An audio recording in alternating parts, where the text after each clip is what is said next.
So అయితే maintenance cases ఉంటాయి. విడాకులు తీసుకునే సందర్భంలో మంత్లీ ఇంత కావాలి మెయింటెనెన్స్కి అని తీసుకునే. సో ఈ మెయింటెనెన్స్ ఎన్నాళ్ళ వరకు తీసుకునేటువంటి రైట్ ఉంటుంది? వారి జీవితకాలం మెయింటెనెన్స్ ఇస్తూనే ఉండాలా? దాంట్లో కూడా ఇతని ఆదాయంలో ఎంత పర్సంటేజ్ ఇవ్వాల్సి ఉంటుంది? ఇతని డిపెండెన్సీస్ మీద బేస్ చేసుకుని అది ఏ విధంగా ఉంది?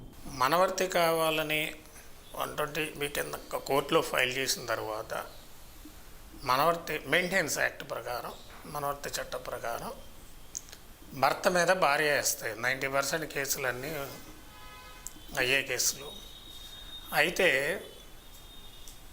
మనవర్తి ఫైల్ చేసిన తర్వాత మనవర్తి ఇవ్వాలంటే మనవర్తి అడిగే వాళ్ళకి ఆర్థిక స్తోమత లేనప్పుడు, వాళ్ళకి ఎకనామికల్ సోర్స్ లేనప్పుడు, అంటే జాబ్ లేనప్పుడు, ఎర్నింగ్ సోర్స్ లేనప్పుడు, వాళ్ళు ఫుడ్, షెల్టర్, క్లాత్స్, మెడికల్కి డిపెండెన్స్ అయినప్పుడు భర్త మీద మనవర్తికి అడుగుతారు.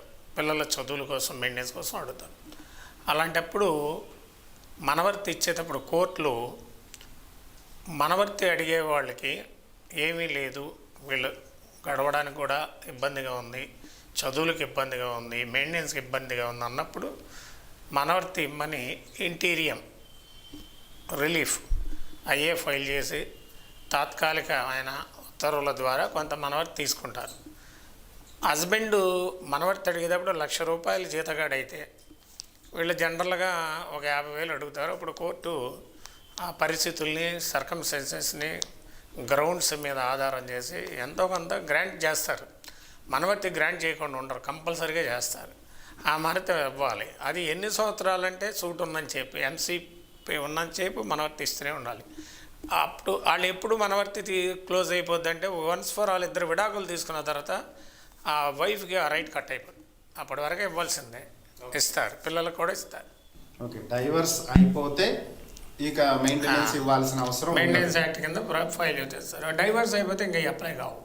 సో అయితే ఈ మెయింటెనెన్స్ ఇస్తూ ఉంటారు, తీసుకుంటూ ఉంటారు, రన్ అవుతుంది మాట. డైవర్స్కి వచ్చేటప్పటికి, డైవర్స్ తీసుకునే టైంకి ఏదో ఒక సెటిల్మెంట్ అయితే ఉండాలి. ఇద్దరు ఆస్తి పంపకాలు కానీ, లేదంటే వన్ టైం అమౌంట్ ఇచ్చేసి ఇంకా సంబంధం లేదు అనేది, ఇది జరిగితే ఈ మెయింటెనెన్స్ అనేది కట్ అవుతుంది, కట్ అయిపోతుంది అంతే. Once full and final settlement అంటే అందులో నువ్వు రాస్తారు జీవితాంతరం మనవర్తికి సంబంధించి నీ భరణం గురించి, నీ భరణం గురించి, నీ లైఫ్ గురించి, నీ పిల్లల చదువు గురించి ఫుల్ అండ్ ఫైనల్ సెటిల్మెంట్గా నేను ఎంత ఇస్తున్నాను. ఓకే. సో అయితే ఇనెబిలిటీ చూపించాలి అంటే ఇప్పుడు భార్య జాబ్ చెయ్యట్లేదు, తనకి ఇన్కమ్ సోర్స్ లేదు కాబట్టి మెయింటెనెన్స్ అడుగుతుంది. కానీ జాబ్ చేసే అవకాశం ఉండి కూడా కావాలని చెయ్యట్లేదు అంటే అలాంటి సందర్భాలని ఎలా ట్రీట్ చేస్తారు? అంటే జాబు ఉంటే మాత్రం అది శాలరీ సర్టిఫికేట్ సబ్మిట్ చేస్తే మనవర్తి రావడం కష్టం, ఆవిడకి సఫిషియెంట్గా శాలరీ ఉంటే. జాబ్ చేయకుండా క్వాలిఫికేషన్ ఉండి simply she keep quiet in home అంటే ఆవిడ మనవర్తి అడిగానే ఇవ్వాలి, తప్పదు. Education qualification is no bar. కాబట్టి మనవర్తి ఇవ్వడానికి ఆ అమ్మాయి విద్యార్హత ఉంది, జాబ్ చేయలేదు, మనవర్తి ఇవ్వకుండా ఉండడానికి అవకాశం ఉండదంటే కుదరదు, ఇవ్వాల్సిందే.